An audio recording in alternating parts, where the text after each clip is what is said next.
저는 뉴저지 턴파이크 타고 엑sit 7에서 내리면은 남쪽으로 한 25분 정도 걸리는 곳에 제가 10월 마지막 지난달에 그 교회 부임한 지 만 33년째 한교에서 지금 목회를 하고 있습니다. 지금 이달 들어서 34년째 목회를 하고 있습니다. 많은 일이 있었죠. 제가 35살에 부임을 해서, 여러분 제 나이가 계산이 되지요.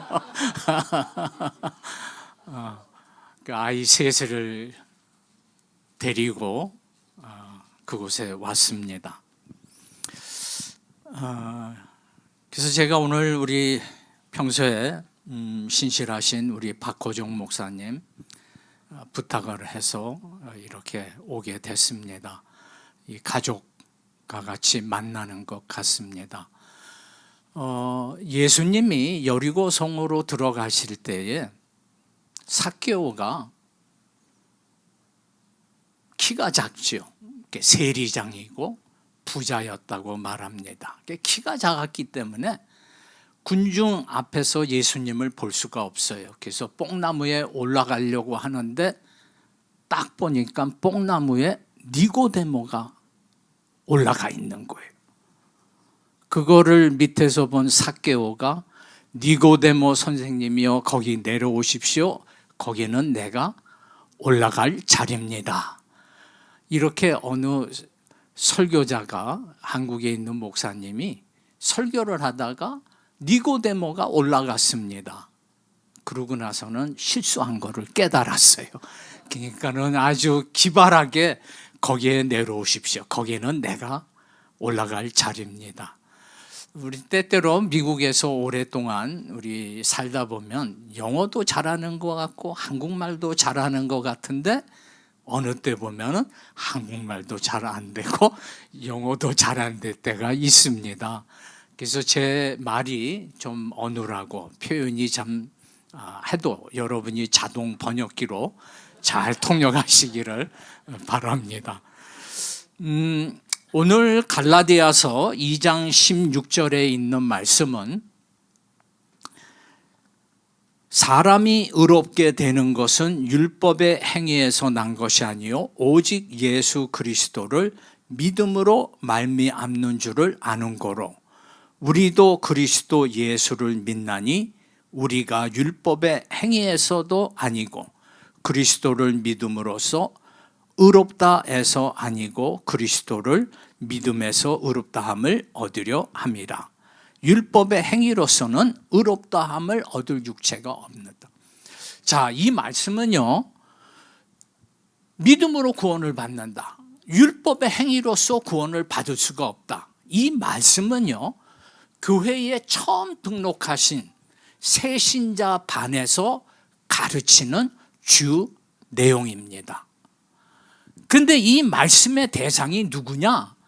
오늘 2장에 보면은 베드로 사도가 안디옥이라고 하는 곳에서, 터키죠, 바울이 선교사로 처음 받았던 그곳입니다.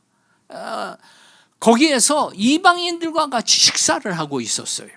그런데 예루살렘에서 원조 교회에 왔던 사람들이 베드로가 이방인과 같이 식사하는 것을 보고 슬슬 피합니다. 그랬더니만 바나바가 누굽니까? 바울을 사도들 앞에서 이 사람은 확실하게 예수 믿는 사람이다, 주님을 만났다 소개했던 그 사람입니다. 근데 나쁜 거는요, 금방 영향을 받습니다. 그러면서 외식하더라.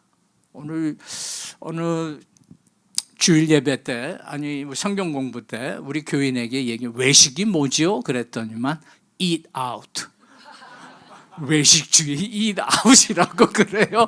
이 외식이라는 게 뭐냐면은 보세요. 그런 거를 이거 11절에 보면은 젊은 사도 바울이 그 시대에 예수님의 수제자였던 베드로를, 기독교의 총회장이라고 하는 베드로에게 그러면서 책망을 합니다.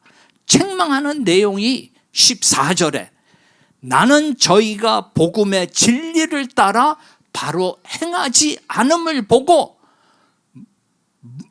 모든 자 앞에서 개배하게 이르되 하면서 설명합니다. 저는 오늘 설교의 제목을 복음의 진리를 따라 행하라, 복음의 진리를 따라 바로 행하지 아니함을 보고 젊은 목회자가 대선배되는 베드로 사도에게 책망을 하는 내용이 믿음으로 구원받았다, 육체의 행위로서 구원을 받을 수가 없다. 그러면은 사도 바울이 갈라디아에서 핵심적으로 가르치려고 하는 내용이 뭔가? 갈라디아서 1장 6절에서 10절에 있는 내용은 이렇게 얘기합니다. 6절에 너희가 이같이 속히 떠나 다른 복음 쫓는 것을 내가 이상히 여기도다. Different gospel. 너희가 은혜에서 믿음으로 생활했다가 어떻게 속히 떠났는가? 7절에 다른 복음은 없나니 다만 어떤 사람들이 너희를 요란케 하여 그리스도의 복음을 변하게 했다, 변질시켰다. 8절 너희에게 전한 복음 외에는 다른 복음을 전하면 저주를 받을 것이다. 9절 다른 복음을 또 얘기합니다. 누구든지 너희의 받은 것 외에 다른 복음을 받으면 저주를 받을지어다. 4번이나 강조합니다. 그럼 사도 바울이 이 갈라디아 교회는 터키를 보면은 이 중심에 있는 이 지역입니다.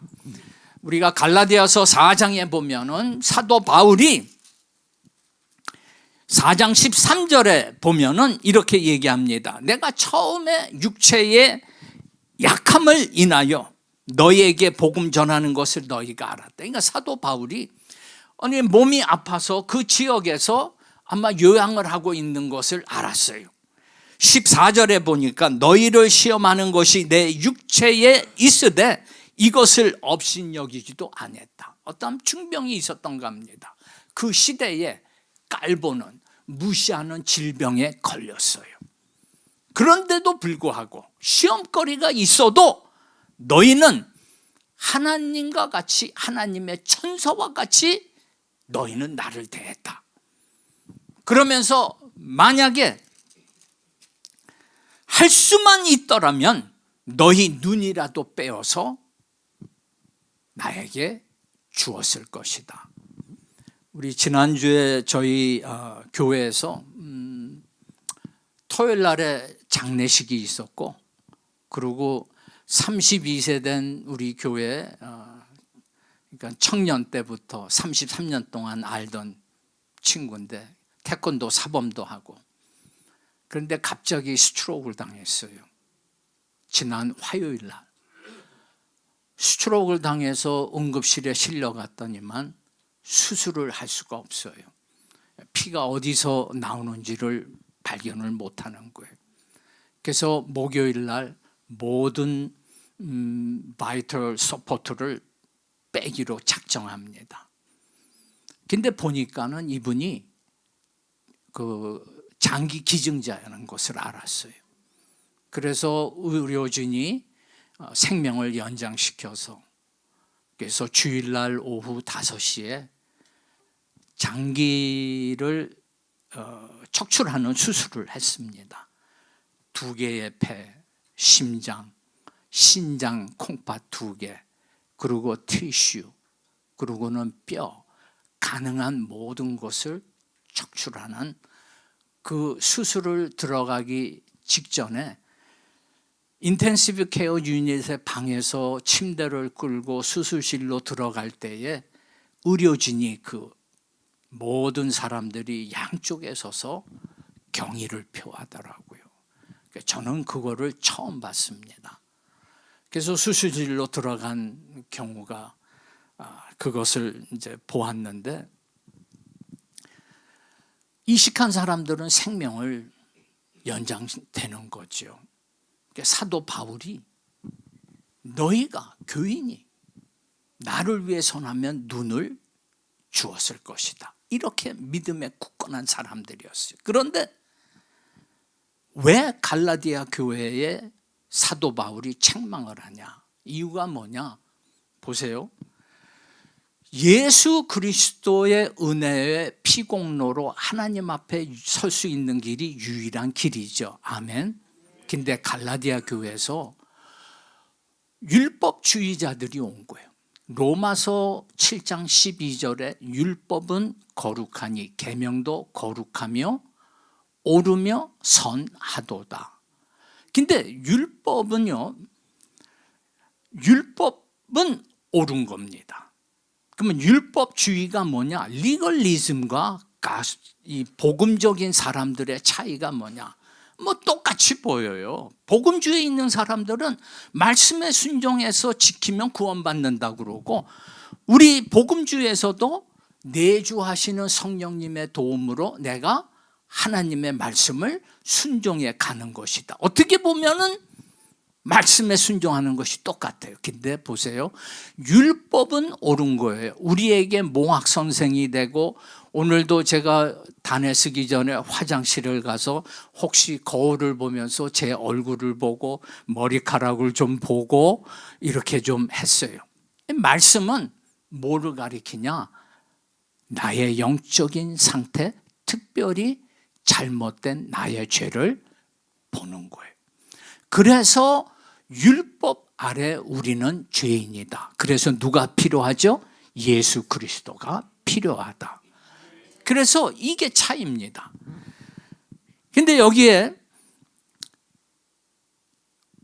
예루살렘 교회에서 온 교우들이 뭐라고 얘기하냐면, 아브라함에게 행했던 할례를 행해야 된다. 여러분 보세요. 우리가 누가복음 18장에 보면은 이런 말씀이 있죠. 하나님 앞에서 기도하는 두 사람이 있었습니다. 한 사람은 세리요, 또 한 사람은 자기를 의롭다고 믿고 다른 사람을 멸시하는 자들에게 이 비유로 말한다. 그래서 하나는 바리새인이요. 그래서 하나님 앞에 그리고 기도할 적에 이렇게 기도를 합니다. 나는 다른 사람들 곧 토색, 나는 훔친 적이 없다. 불의 evil doer, 나는 하나님 말씀에 비춰서 나는 악한 것을 행하지 아니했다.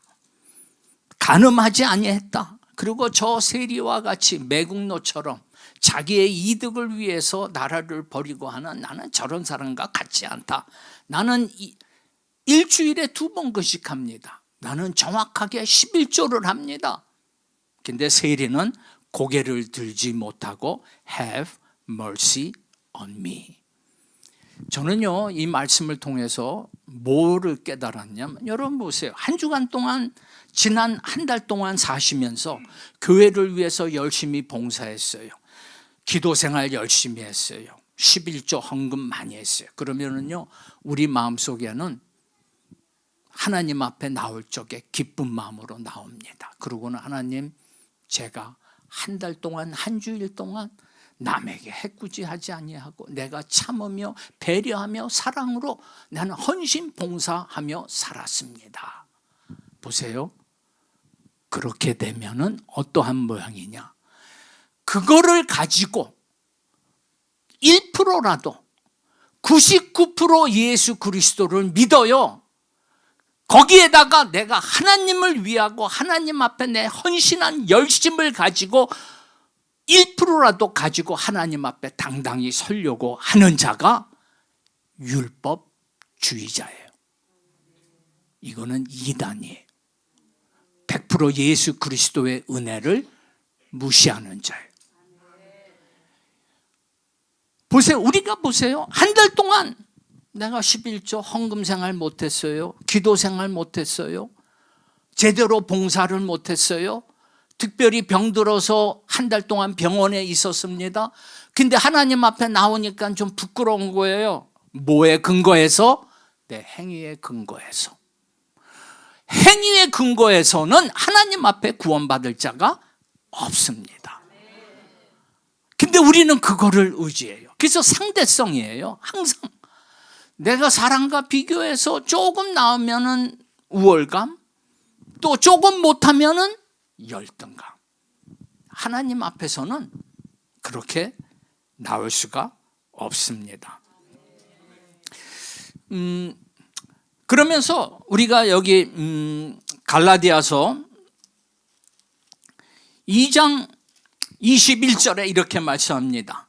하나님의 은혜를 패하지 아니하노니 만일 의롭게 되는 것이 율법으로 말미암았으면 그리스도께서 헛되이 죽었다. 3장 3절 너희가 이같이 어리석으냐 성령으로 시작하였다가 이제 육체로 마치려는가. 저는요 이민교회에서 목회를 하고 또 저는 예수 그리스도를 76년 1월에 구암에서 미국인 그 틴 챌린지라고 하는 그 집회에서 예수 그리스도를 영접했어요. 그래서 구암대학에서 영어를 공부하는 그 기간에 있었는데, 그러고 나서 제가 76년도에 하와이에 있는 우리 펄하버 침례교회 한인교회를 다니면서 신앙생활을 시작을 했습니다. 근데 거기서 대학을 다니면서 이제 주의 일을 선하게 느끼고 주의 길을 갔으면 좋겠다는 생각만 하고 신앙생활을 했어요. 근데 우리 교회가 개척한 지 얼마 안 됐습니다. 우리 담임 목사님은 제일 교포분이었어요. 그래서 고등학교까지 일본에서 자라다가 신학대학교를 대전에 있는 침례 신학교에서 한국말을 배우면서 신학을 했던 분이에요. 그래서 하와이에서 성격이 좋아가지고 개척한 지 한 1년이 되니까 한 40명이 모여요. 그때 한 2년째 제가 그 교회를 다니게 됐습니다. 근데 하다 보면 부부싸움이 잦았어요. 목사님과 사모님 지금 가만히 생각해 보면.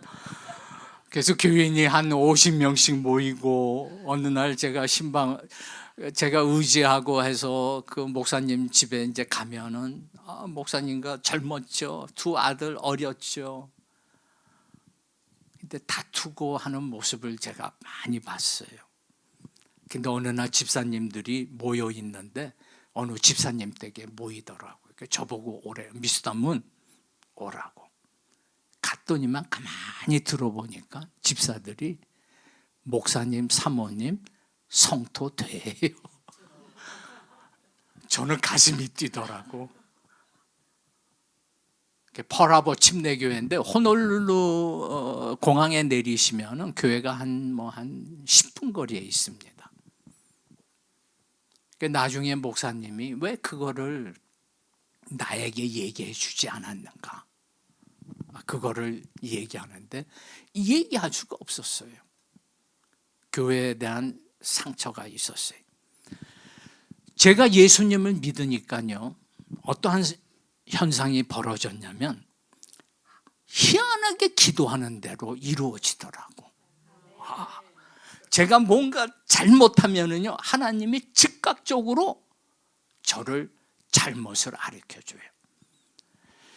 여러분, 한 오래전에 우리 목사님들이 모여서 컴퓨터 이제 랩탑을 가져와 가지고 바이러스, 여러분 컴퓨터에 바이러스, 쓰레기가 끼죠, 바이러스가. 근데 검사를 해보니까요 12,000개가 나왔어. 놀라버린 거예요. 여러분 보세요. 예수를 처음 믿으면은 하나님이, 보세요, 요한복음 17장 3절에 보면은 영생은 유일하신 참 하나님과 그가 보내신 예수 그리스도를 아는 것이니라. 저는요, 그전에는 에베소서 2장 8절에 있는 믿음으로 말미암아 너희가 구원을 얻었나니 이것이 너희 행위에서 난 것이 아니요 하나님의 선물이라. 요한복음 1장 12절 영접하는 자 곧 그 이름을 믿는 자에게는 하나님의 자녀가 되었나니 사망에서 생명으로 옮겼느니라. 그 믿음만 강조했어요. 근데 하나님을 어떻게 하는 거다? 아는 것이다. 제가 헨리 블랙커비 목사님이라고요. 우리 침례교단에서 굉장히 알려지신 목사님이십니다. 하나님을 경험하는 삶. 제가 그분을 직접 만나고 했는데 그분이 얘기가 뭐냐면 오늘날 성도가 뭐에 문제가 있냐? 하나님을 아는 것과 하나님에 대해서 아는 것에 차이가 있어요. 여러분 끄떡이시는 분은 아주 잘 아시는데 제가요 신학원을 졸업하고 LA의 아나하임에 있는 디즈니랜드에 우리 두 아이를 데리고 한번 구경하러 갔습니다. 근데 가다가 딱 내 앞에 누구를 만나냐면 더스틴 호프만이 딱 여기 서 있어요. 제 바로 앞에. 우와. 더스틴 호프만은 제가 한국에 있을 적에 파비언 더 졸업 그레이주에 근데 키가 저만해요. 근데 그 집도 이제 아이들이 좀 어린 아이들이 보모랑 같이 왔는데 야 보세요. 나는 그 사람을 알지요. 근데 정말로 더스틴 호프만이 저를 아냐 그러면 안다고 할까요? 저는 그 사람에 대해서 아는 거예요. I know about him. 제가 1996년도에 아틀란타의 지미 카러 센터에 세계 침례 대회가 미국에서 열리는데 제가 우리 남침례교 펜실베니아 주총회 대표로 거기에 참석을 했어요. 모임이 한 300~400명 있는데 전 세계에서 모임. 근데 지미 카러 대통령이 딱 인사하러 딱 들어온 거예요. 얼마나 미국 대통령을 내 눈 안에서 봤다는 게 이게 대단해요. 저는 그분에 대해서 잘 알죠. 그분은 나를 알까? 성경은요 하나님에 대해서 알죠. 근데 어느 순간에 하나님을 알게 돼요. 그러니까 보세요. 근데 신앙생활 하다 보면 초창기 때는요 하나님이 나를 인도해 주시고 가르치고 내 죄를 책망하고 나를 하는 것이 금방 알아요. 한 번은요 제가 중고차를 몰다가 대학 다닐 때 부모님이 복스와겐 제타를 사줬어요. 새 차를 1980년도에 그래 그 차를 몰고 가는데 어느 날 딱 집에 내렸더니만 바퀴에 있는데 나무가 거기에 칩이 딱 박혀 있는 거예요. 그래서 쑥 빼니까 바람이 쑥 빠지더라고. 그래서 그 새 타이어를 바꾸는데 비용이 얼마인가 했더니만 한 70불이 돼요. 근데 가만히 생각을 해보니까 제가 주말에 와서 우리 부모님 가게에서 일을 하는데 700불을 벌었는데 11조를 내지 않고 있었어요. 그 액수가 얼마일까요? 정확. 얼마나 아까운지. 하나님이요 명확하게 나를 가르쳐줘요. 근데 보세요. 그렇게 하다가 한인교회에서 생활을 하다 보니까 교회 생활을 하다 보면 예배 믿음이 있는 사람이 뭐냐? 새벽 기도 빠지지 않고 11조 정확하게 하고 그리고 하나님 앞에 모든 성경 읽고 기도하고 이런 사람을 굉장한 믿음 신자라고 얘기를 하는 거예요. 그러니까 나도 모르게 하나님과의 나의 관계에서 어떻게 해요? 슬그머니 관계가 나버렸어요. 눈에 보이는 게 어디 있냐? 점점점 의식에, 종교 의식에 빠져버렸어요. 그래서 내 행위를 근거해서 하나님 앞에 서려고 했던 노력. 그래서 우리가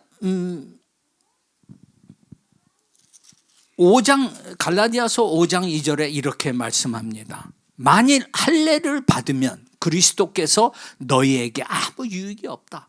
행위를 가지고 하나님 앞에 쓰고 자랑한다면 그리스도가 너의 인생에 아무런 유익 관계가 없다. 그래서 우리 신앙생활에서 복음의 진리 가운데, 저는 그 복음의 진리 가운데라고 하는 이 영어를 보면은요, I saw that they were not acting in the line, acting in the line, the truth of the gospel. 그 말씀이 뭐에 대해서 느꼈냐면 바디가드를 생각했어.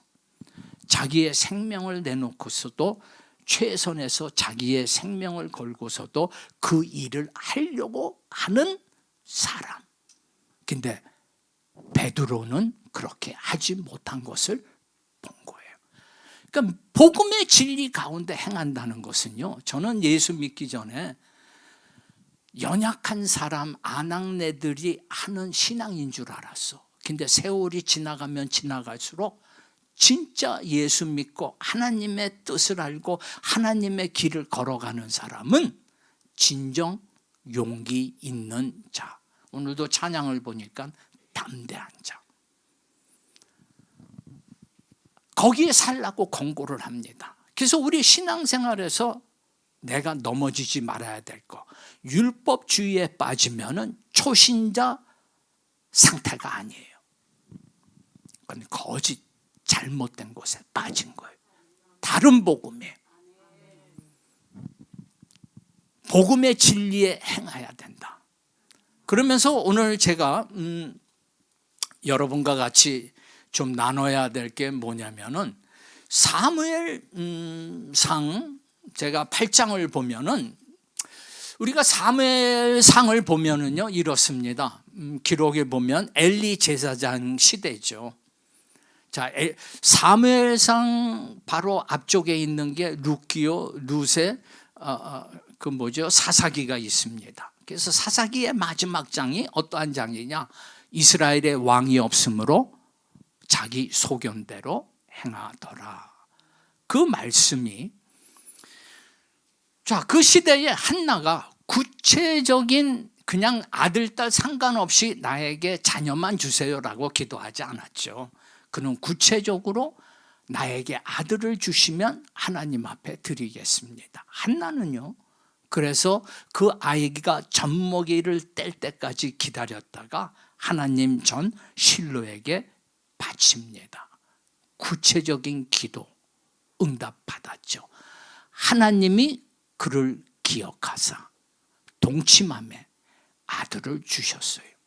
그러니까 저는요, 구체적인 기도 응답은 100% 하나님의 은혜인 줄만 알았어요. 근데 성경을 보니까 그렇지가 않더라고요.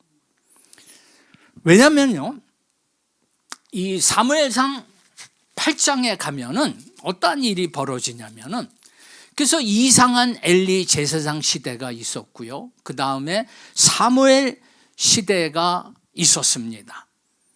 그래서 이스라엘의 백성이 사무엘이 하나님이 온 지역에 하나님이 보내준 선지자인 줄로 믿고 그들이 따르기 시작합니다.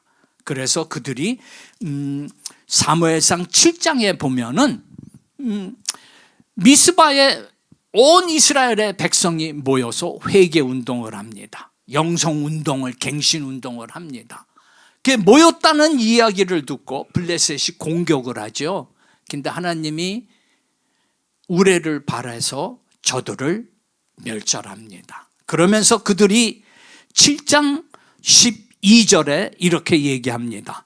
여호와께서 여기까지 우리를 도우셨다 하고 그 이름을 에벤에셀이라 하라. 에벤에셀, 하나님이 지금까지 인도하셨다. 그러면은요, 적어도 이때쯤 되면은 이스라엘의 백성들이 나는 사람을 의지하지 않고 하나님만 신뢰하며 살겠습니다 라고 해야 되는데, 8장에 들어가서 그들이 뭐라고 얘기합니까? 8장 4절에 이스라엘의 모든 장로가 모여 사무엘에게 나아가서 5절에 이렇게 얘기합니다. 당신은 늙었고 당신의 아들들은 당신의 행위를 따르지 아니하니 열방과 같이 우리에게 왕을 세워 우리를 다스리게 하소서, 이렇게 얘기합니다. 아니, 얼마 전까지만 해도 에베네셀 하나님이 나를 인도해 주셨다고 인정을 했음에도 불구하고 이웃나라처럼 왕이 있어야 됩니다. 한마디로 뭔지 아세요? 내 인생에 경제적인 문제가 기도했더니만 해결되고, 병이 낫고, 사람과의 관계가 해결되고, 등 따스고 배부르니 뭐예요? 화장실 들어갈 때랑 나올 때랑 생각이 달라지는 거예요. 이웃나라를 보니까 내가 그렇게 하나님 앞에 회개 운동하고, 그리고 하나님 말씀을 그리고 신뢰하라고 회개하면서 그렇게 살았어요. 근데 이웃 블레셋을 보니까 나보다 더 잘 사네, 더 좋은 차네, 더 좋은 집이네. 하나님, 목사님 이제 사무엘 목사님 이제 지겹습니다. 하나님 통치하소서. 뭘 모릅니다. 우리에게는 세상의 왕, 돈, 명예, 권력만 있으면 나는 행복할 겁니다. 필요 없습니다. 성경에 보니까 이렇게 말씀합니다. 8장 6절에 우리에게 왕을 주어 우리를 다스리게 하라 한 그것을 사무엘이 기뻐하지 아니하노라. 왜 그렇습니까? 하나님의 뜻에 어긋나기 때문에. 여러분, 영적인 분별력이 뭔지 아세요? 진짜를 알아야 됩니다. 헨리 블랙거비 목사님이 이렇게 얘기해요. 그의 책에 보면은 카나다에 있는 그 위조 지폐를 검사하는 그 경찰이라고 그럴까? 그 위조국에서 일하는 사람을 일주일 동안 불러놓고 훈련을 시키는데 가짜 위조 지폐에 대해서는 가르치지를 않아요. 뭐에 대해서 가르치냐? 진짜 돈을 가르치는 거예요. 여러분, 저도 예전에, 여러분 미국 100불짜리 돈을 보면은 뒷면이 있죠. 그 뒷면의 사진이 뭔 것 같아요? 제가 그게 어디냐면은 그 필라델피아의 인디펜던스 홀 독립관 뒤쪽에서 찍은 그림입니다. 그래서 예전에 그것을 안내했던 분이 저보고 다 100불짜리를 보면서 뒷면을 보면서 다 이게 인디펜던스 홀 뒷면입니다 그러더라고요. 근데 가만히 생각했어요. 그러면은 100불을 나한테 좀 주면 좋지 않았을까? 그러면 내가 기억이 바뀔 텐데. 그러니까 여러분도 혹시 인디펜던스 홀에 누구를 모시고 가면 한번 그렇게 한번 해보세요. 100불을 주면서. 보세요. 진짜를 알아야 가짜가 분별돼요. 저는요, 제가 33년 목회하면서 첫 25년 동안 목회를 했는데 한 집사님 가정이 한 12번, 13번 나갔다가 13번 들어왔어요.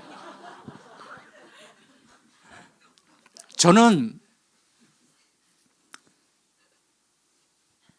결국 그분이 이제 암에 걸려서 마지막에 잘못했습니다, 목사님. 그러고서 이제 장례식까지 치렀습니다. 근데 뒤돌아보면은요, 저는 어디 가서든지 집회를 하면 그 얘기를 제일 먼저 합니다. 왜? 제 마음이 크다는 거를 알려줬어요. 근데 얼마 전에 그게 얼마나 엉터리인 줄 알았어요. 하나님이 뭐라고 그러시는지 아세요? 너는 재수생이다. 여러분, 재수가 뭐죠? 첫 번째 시험에 떨어져서 두 번째 한 거예요. 그게 재수예요. 근데 저는 몇 번 떨어졌어요? 12~13번을 떨어진 자예요. 하나님이 저를 그렇게 가르쳐요. 내 마음이 사람을 용납을 못했어요. 잘못한 거. 우리 뉴욕의 프라미스 교회, 그 뉴욕 순복음 교회였습니다. 그 교회를 부흥시킨 김남수 목사님 아실 거예요.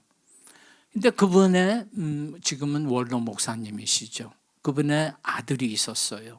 고등학교 때 감옥에 갇혔습니다. 친구들과 같이 무슨 어떠한 일을 가담했는지 모르지만, 그래서 그 아이가 거기서 감옥에 갇히면서 고등학교 검정고시 공부하고 초급대학교 2년 과정을 감옥에서 마치고 뉴저지에서 대학교를 졸업하고, 그러고는 그 인터뷰를 통해서 보니까 그 당시에 뉴욕에 있는 사립 기독교 중고등학교 교장 선생님이 됐다는 글을 봤습니다. 근데 김남수 목사님이 교인들이, 목사님 아들이 감옥에 갇혔는데 교인들이 한 번도 왜 그랬습니까? 묻는 사람이 없더래요. 제가 뉴욕에 있는 원로 목사님에게 물어봤어요. 목사님, 그 김남수 목사님이 아들이 도대체 무슨 범죄를 했습니까? 그 교회 장로들 아이들도 보면은 마약을 하고 뭐 좋지 않은 일이 정신없다고. 근데 저는요, 속으로 무슨 말 들었는지 알아요? 이게 하나님의 축복이었구나.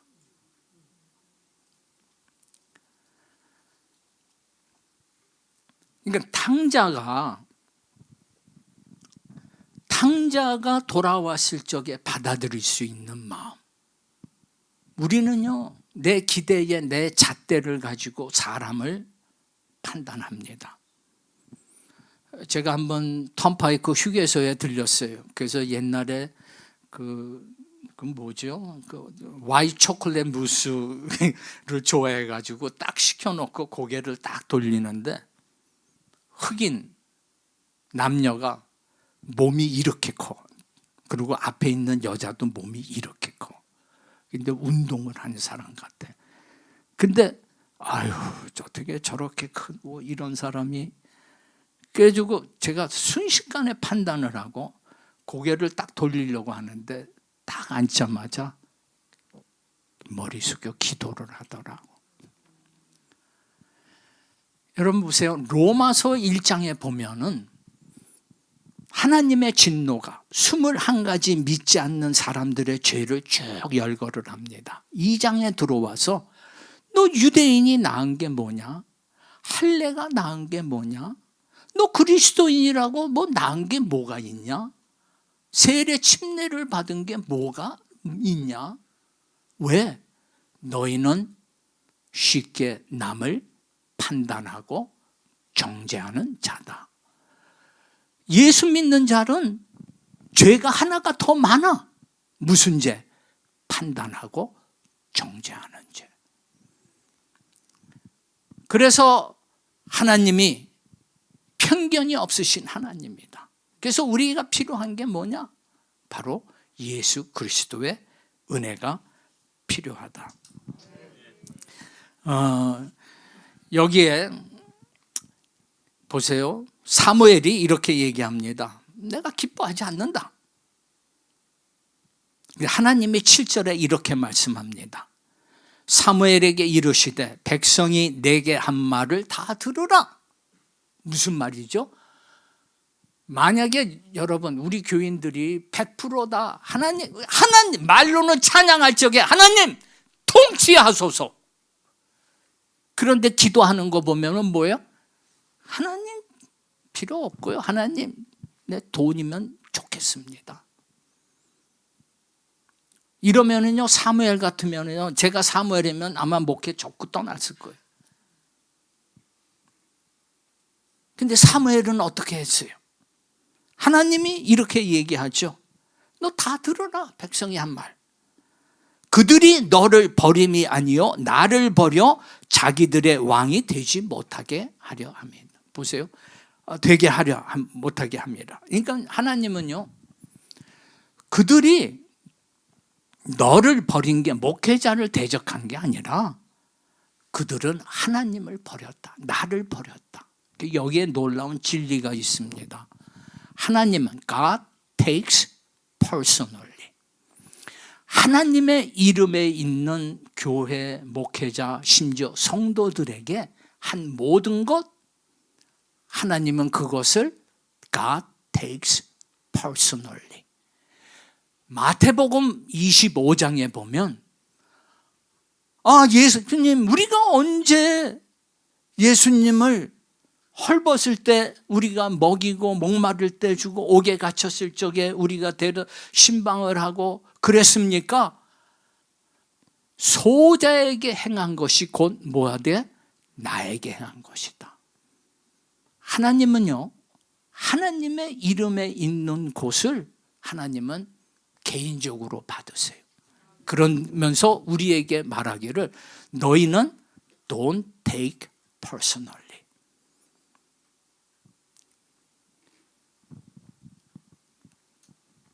8절에 보니까 내가 그들을 애굽에서 인도하여 낸 날부터 오늘까지 그들이 모든 행사로 나를 버리고 다른 신들을 섬겼다. 그러니까 하나님이 보세요. 하나님이 통치하소서 하는데 에벤에서 하나님이라고 고백을 했음에도 불구하고 그들의 마음의 기도 제목은 뭐예요? 세상 왕 달라는 거예요. 그러면은요, 사무엘이 목회를 간도해야 될 텐데 그는 그렇게 하지 않았어요. 그러면서 사무엘에게 이렇게 말합니다. 왕의 제도를 가르쳐라. 그래서 왕의 제도가 뭐죠?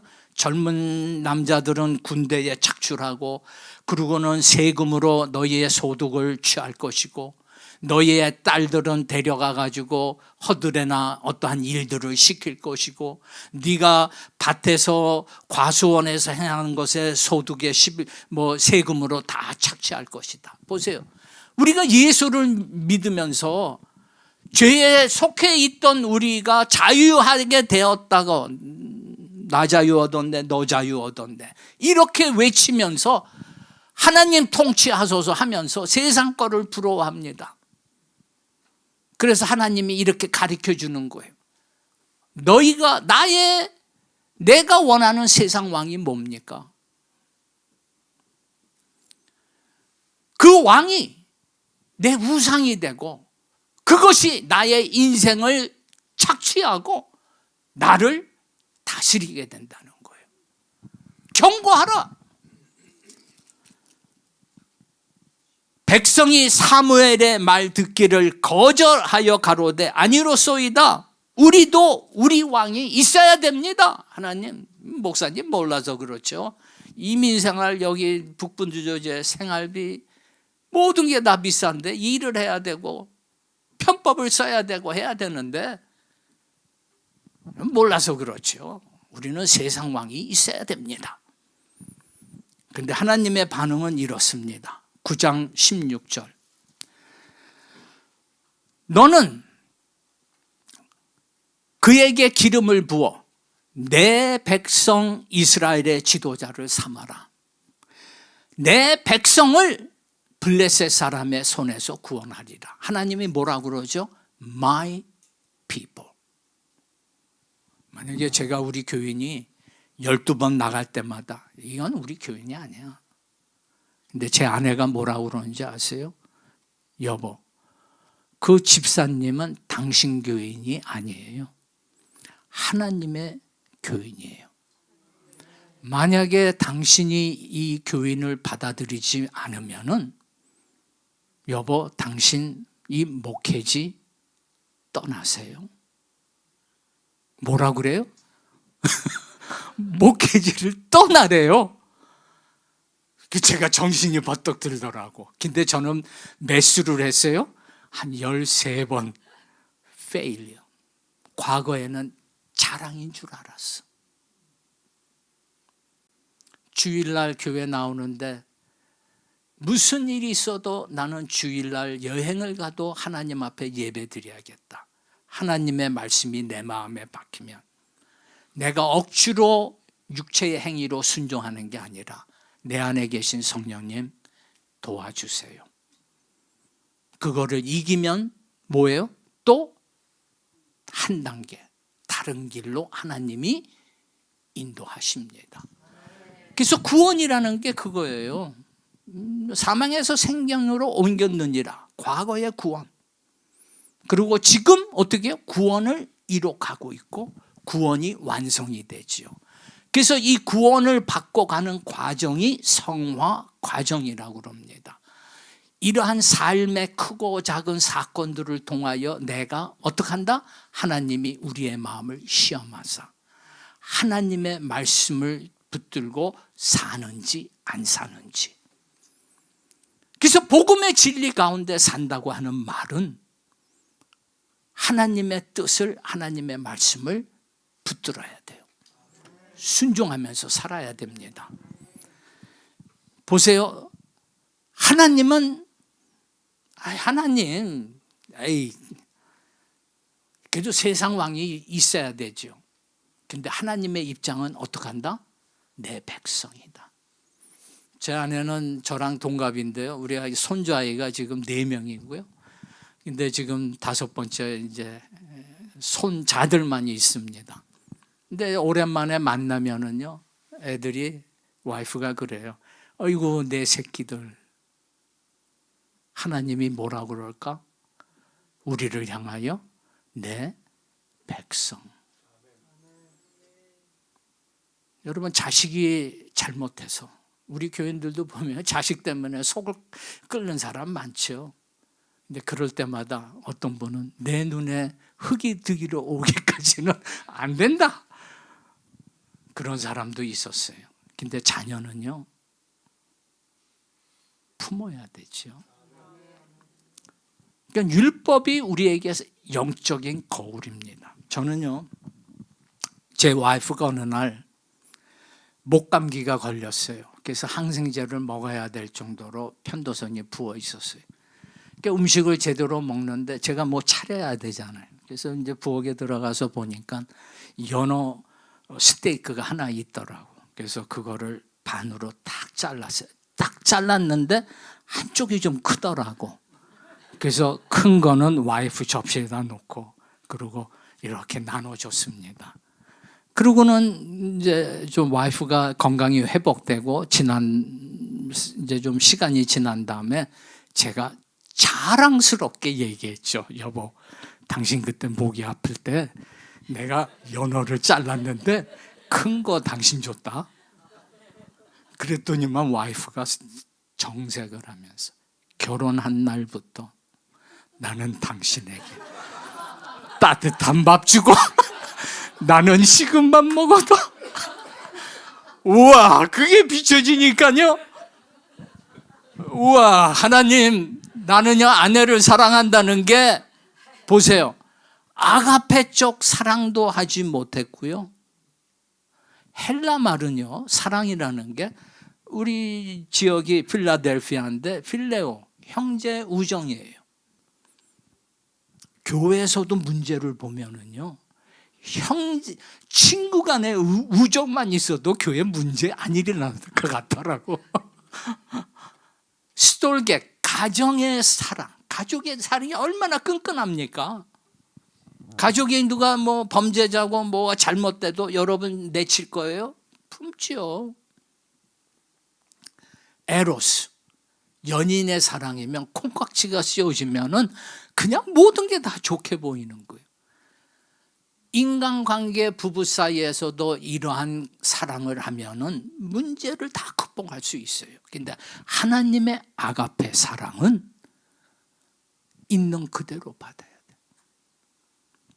여러분, 혹시 이혼을 생각하고 마음에 결심을 하고 있는 거 다 그게 신기루예요. 헛거예요. 이혼하면은 잘 될 것 같죠? 아니, 그래요. 그래서 성경은 이혼하지 말라고 하는 거예요. 부모로서 최고의 덕목으로 자녀에게 줄 수 있는 게 뭔지 아세요? 부모가 이혼하지 않고 사는 거예요. 여기 이제 어린 자녀들이 있는데 제가요, 우리 시에서 교육위원으로 6년간 제가 섬겼습니다. 그냥 팁인데, 한 번은 MIT 그 총장 비서로 지냈던 한국인 2세, 1.5세가 그래가지고 그분이 연구한 게 뭐냐면 미국에 6개 되는 아이비리그 대학에 있는 다니는 한국 학생들을 위해서 뭐라 그럴까 리서치를 한 겁니다. 근데 한인 학생들이 명문대학에 들어갔는데 약 60%가 70%가 중도 탈락이래요. 겨우겨우 졸업하든가 아니면 대학을 딴 데로 전학을 간든가. 한 30% 정도만이 열심히 한 거예요. 그 차이가 뭔가?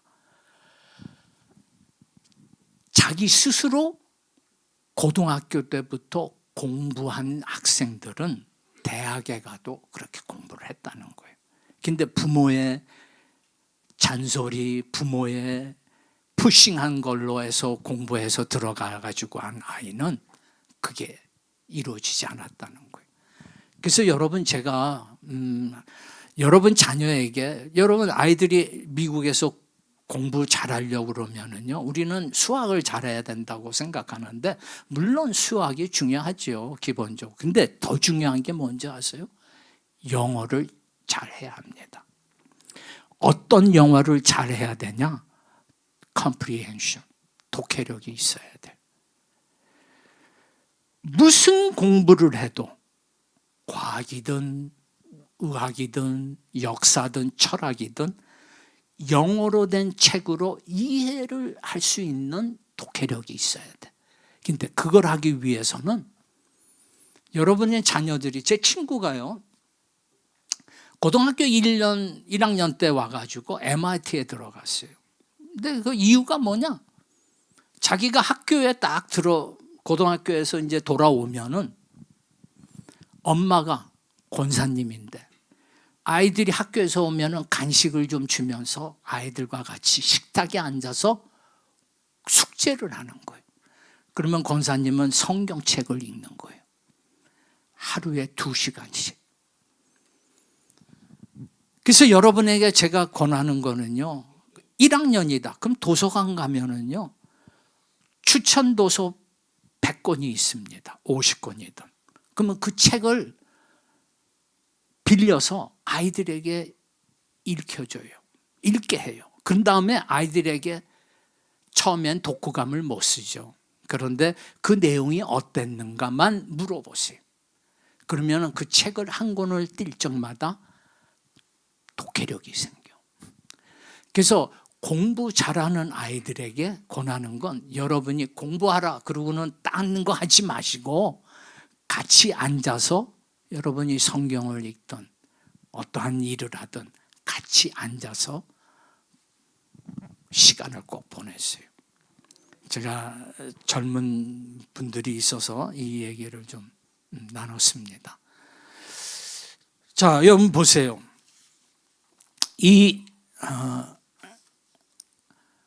저는 사무엘은 보세요. 여러분이면 목회하겠어요? 교인들이 하나님의 뜻대로 통치함을 받으면서 살아야 합니다 하는데, 교인들이 다, 모든 이스라엘의 장로들이, 지도자가 다 우리는 세상 왕을 주세요. 목회할 만 있겠어요? 근데도 해요. 그래서 그의 고별사가 뭡니까? 그는 이렇게 얘기하죠. 내가 저들을 위하여 결코 기도하지 않는 죄를, 쉬지 않게 하는 죄를 범하지 아니하겠다. 뭐를 한다?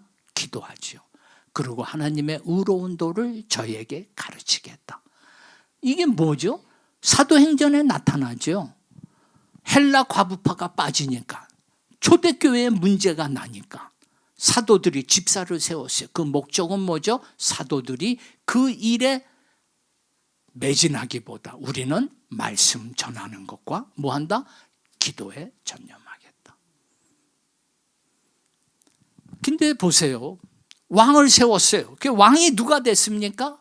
사울 왕이 됐어요. 사울 왕이 어느 지파죠? 벤자민 지파. 근데 성경을 보니까요, 사사기 마지막 19장, 20장, 21장에 어떠한 사건이 벌어지냐면 한 레위인이 있는데 첩을 뒀어요. 유다 베들레헴에. 근데 이 첩이 음행을 해가지고 처갓집으로 도망을 갔네. 그래서 이 레위인 사람이 그 집에 가서 첩을 데리고 갑니다. 벤자민 지파에 있는 기브아라는 곳에 유숙을 합니다. 그랬더니만 그 동료에 있던 비류들이, 남자들이 외치면서 너희 집에 온 남자를 우리에게 주라. 동성애 하겠다. 집 주인이, 레위인이 결정한 게 첩을 줍니다. 윤관에서 죽습니다. 이상하죠. 아니, 제사장이 웬 첩이며, 또 이 레위인이 죽은 첩의 12시신을 12토막을 내서 12지파에게 보냅니다. 보소서, 기브아 사람이 이렇게 내 첩을 윤관에서 죽었습니다. 일주일 만에 40만 명이 모여요. 그러면은 그들이 뭐라고 얘기하냐? 기브아, 벤자민 지파에게. 그 기브아에 있는 그 윤관을 했던 사람들 우리에게 넘겨라. 우리가 처리하겠다. 근데 벤자민 지파가 뭐죠? No. 그러니까 벤자민 지파는요, 굉장히 회개치 않고요, 고집스럽고요, 아주 뭐라 그럴까. 그래서 그들이 군사를 2만 6천 명을 데리고 싸우겠다는 거예요. 그 40만과 2만 6천 명, 기브아 사람 한 700명 되는 사람이 왼손잡이인데 이 물맷돌을 잘 던져요. 머리카락도 맞출 수 있는 실력이에요. 근데 첫 번째, 두 번째 전투에서 이스라엘 40만 군대가 집니다. 그들이 하나님 앞에 울부짖어서 세 번째 전투에서 승리를 합니다. 벤자민 지파에 있는 사람을 거의 다 죽어요. 남은 자가 몇 명이냐? 600명이 남습니다.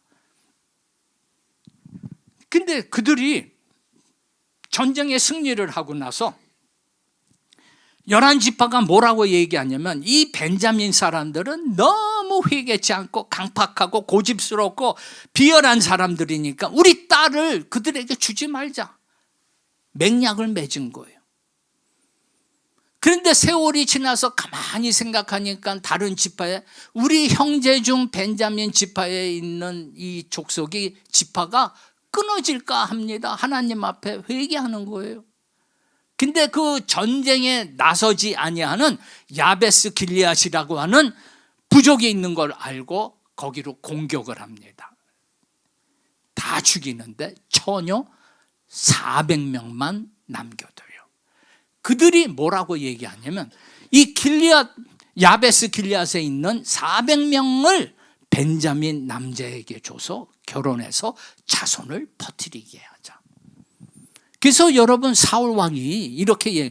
우리 지파가 무엇이고 우리 집안이 무엇이간데, 겸손해서 얘기하는 게 아니에요.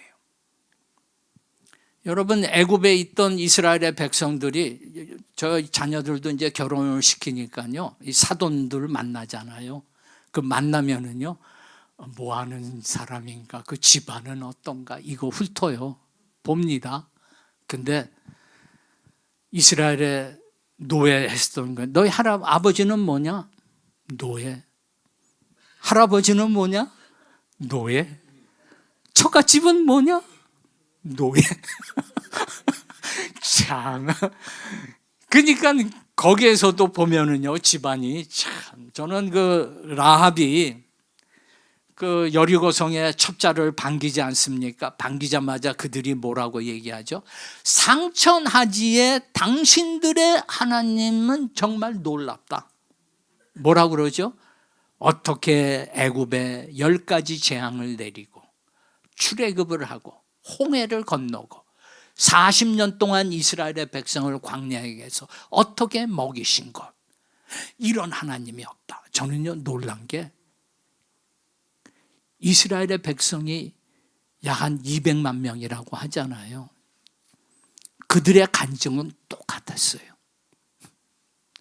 이방인에게 알려질 정도로 누가 했다? 하나님이 했다. 근데 우리는 어떨까요?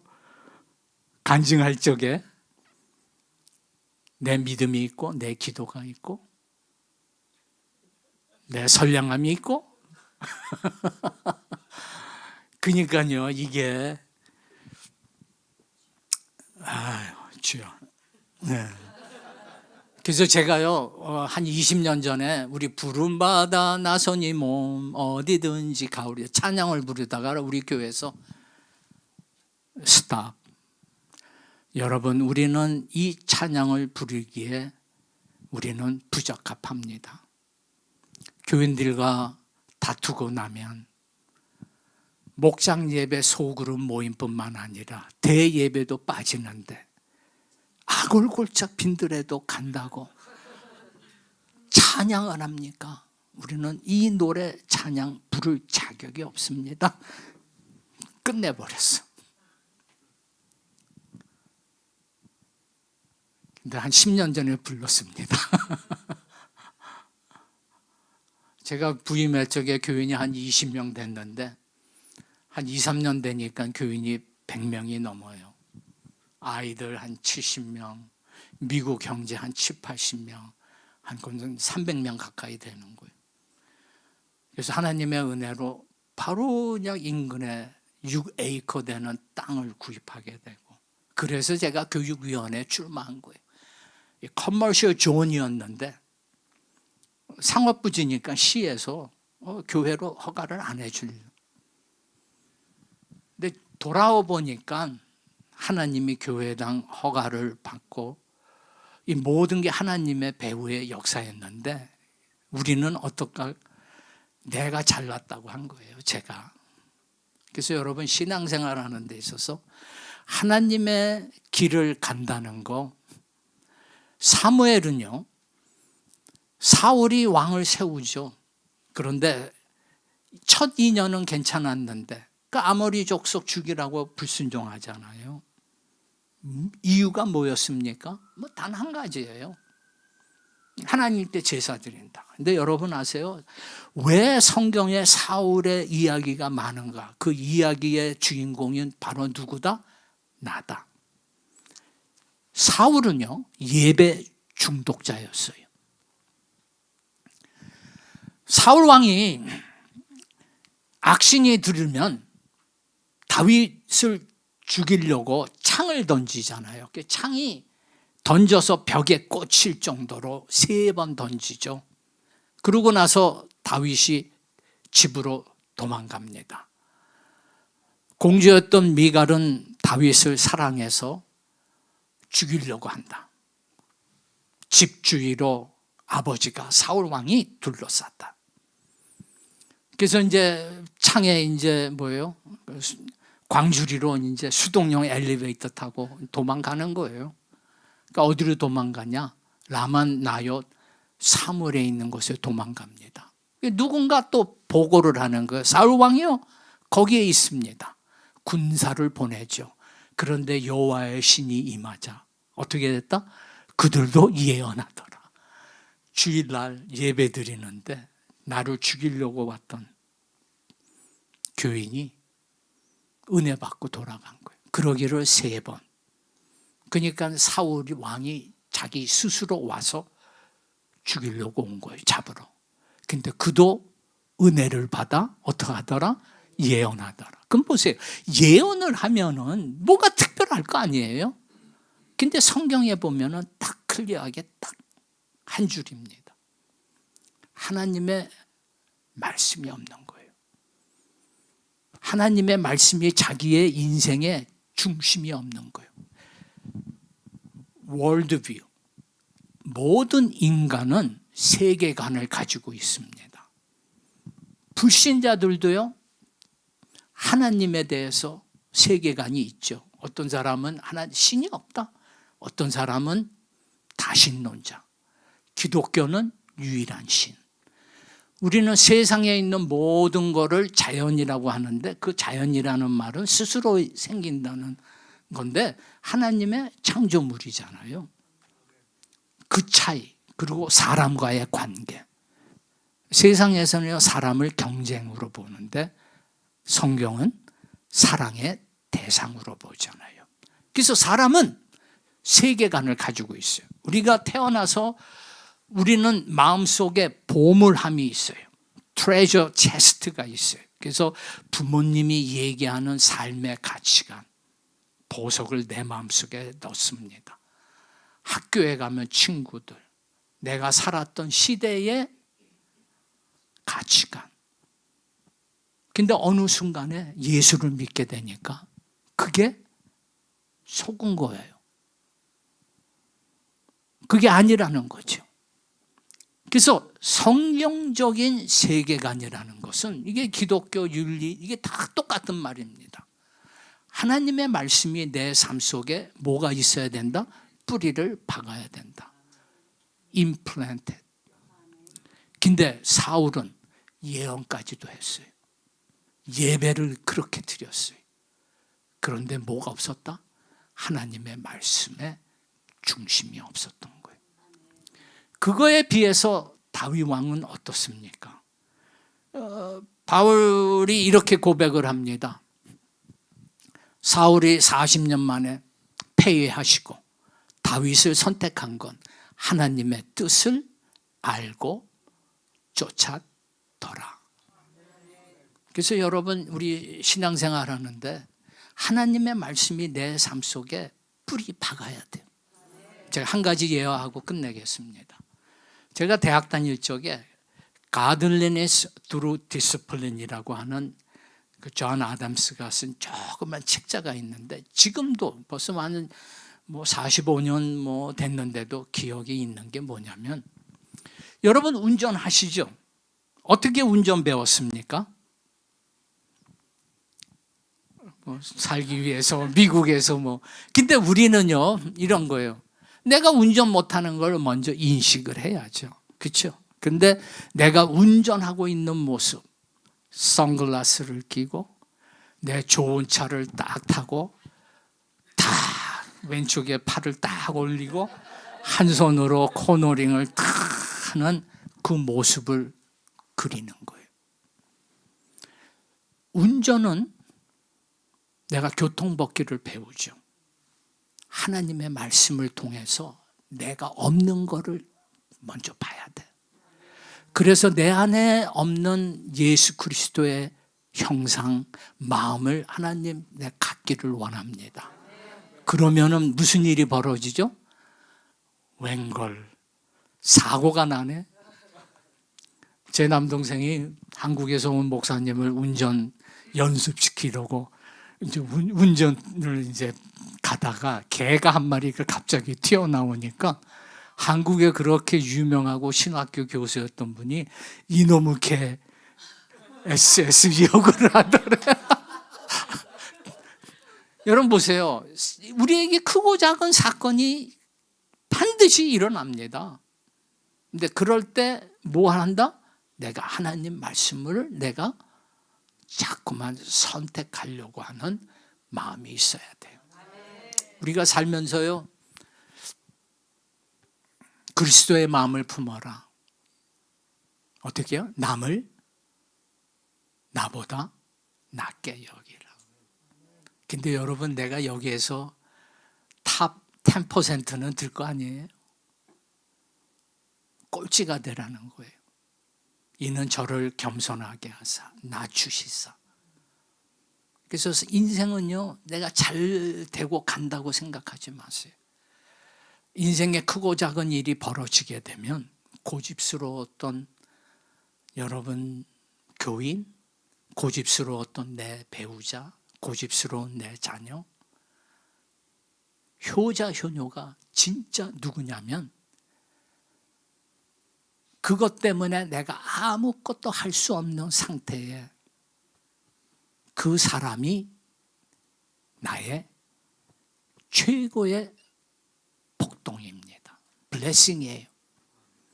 그 사람 때문에 내가 하나님 앞에 나올 수밖에 없고, 그 사람 때문에 내가 나의 능력, 여러분 자녀가 갑자기 어느 날 말 안 듣고 자기 친구 따라 가겠다 하면 이건 감당치 못해요. 하나님이 그를 어떻게 해요? 받아줘야 한다. 그래서 여러분 성경은 이렇습니다. 오늘 말씀을 보면 신앙생활, 우리 한국 교인들 저 같은 경우도 보면은 믿음 생활 잘하다가 어디에 빠진다? 율법주의에 빠져. 남을 판단하고 정죄해. 근데 성경은 이렇게 얘기하죠. 성령을 쫓아 행하라. 그러면은 우리에게 뭐예요? 말씀을 내 마음에 품고 그 뜻을 내가 임플란트 해야 돼. 성경의 가치관을 가지고. 그러면 내 안에 계신 성령님이 분명히 내 삶을 간섭하고 가르치고 인도해 주시는 역사가 나타납니다. 그러한 여러분이 다 되기를 축원합니다. 하나님, 각자가 가야 할 믿음의 그릇이 있습니다. 하나님이 주신 부르심이 있습니다. 내 배우자, 내 자녀들 한 분 한 분 축복해 주시옵소서. 하나님이 인생에 개입해 주시고 브레이크트루, 하나님 그들을 관통해 주셔서 우리에게 나타나신 하나님처럼 하나님 저들의 삶 속에도 개입해 주시고 하나님을 알게 하여 주시옵소서. 지금 우리 주 예수 그리스도의 은혜와 하나님 아버지의 극진하신 사랑과 성령의 역사 교통하심이 우리 사랑하는 성도들과 뉴저지 크로스 교회 하나님의 뜻을 마음에 품고 가르쳐 주시는 대로, 인도해 주시는 대로 용감하게, 담대하게 걸어나가며 아버지의 뜻을 성취하는 우리 모두가 되기를 간절히 축원하옵나이다. 아멘.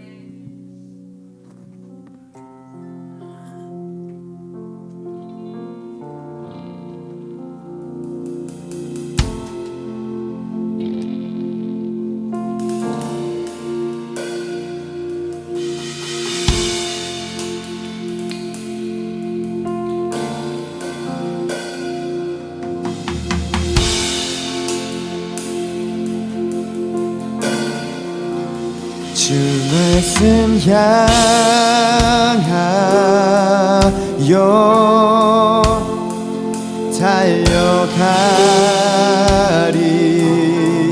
달려가리라.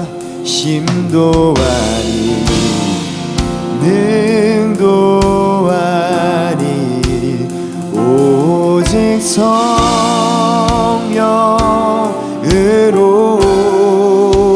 주 얼굴 향하여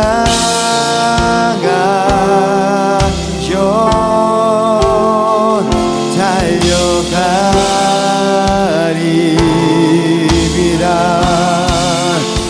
오 주의 영광 안에 살게 하소서.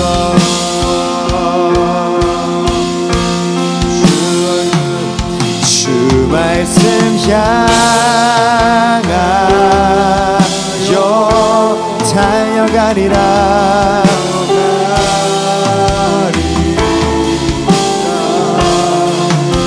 힘도 아니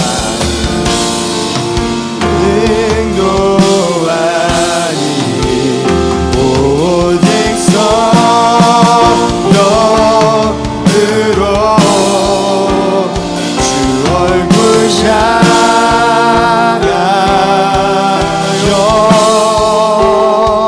달려가리라.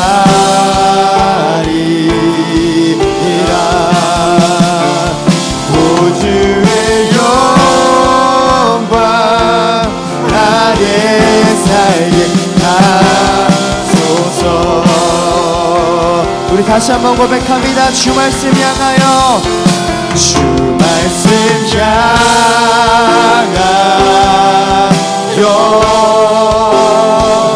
달려가리라.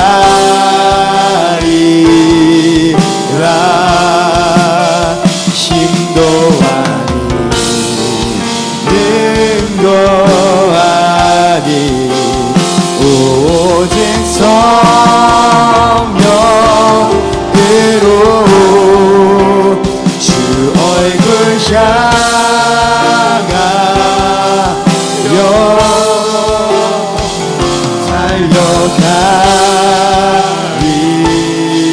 달려가리라.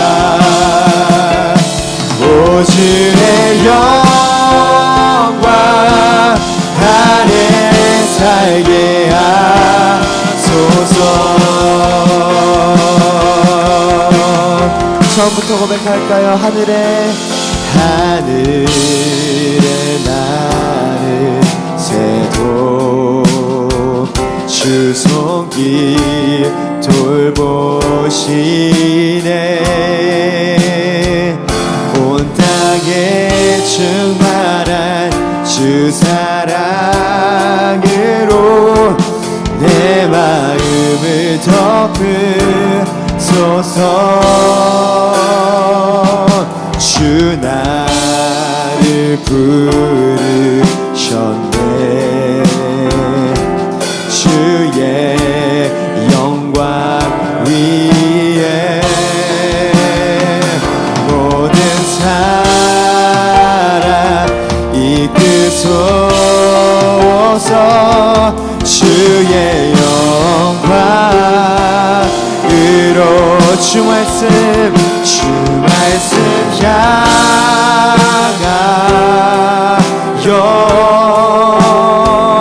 달려가리라.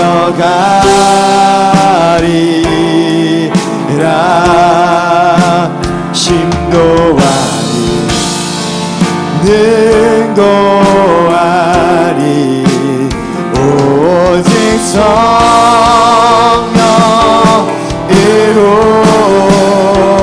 주 얼굴 향하여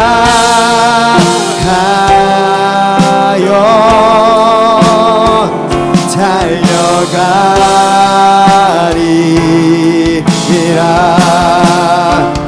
오 주의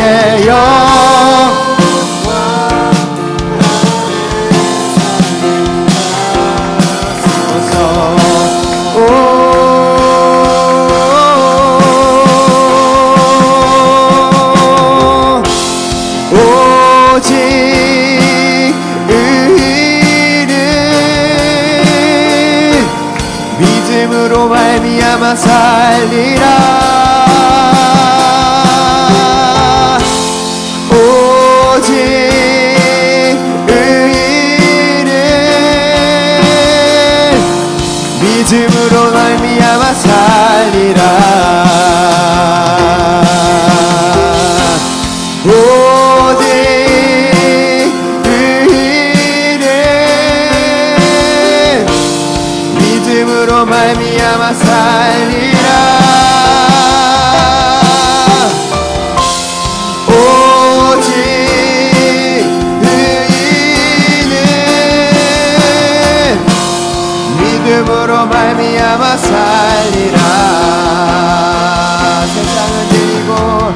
세상은 들리고 사람들은 떠나가도 나는 주를 섬기리. 주님의 사랑은 영원히 변하지 않네. 나는 주를 신뢰 오직 믿음으로 오직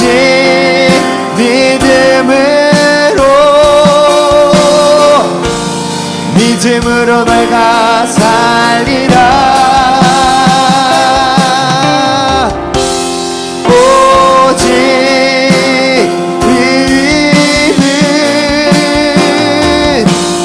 믿음으로 말미암아 살리라. 오직 믿음으로 오직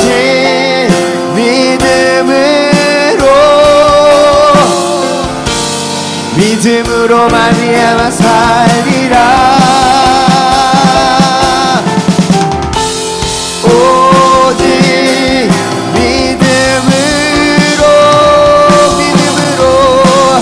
믿음으로 내가 살리라.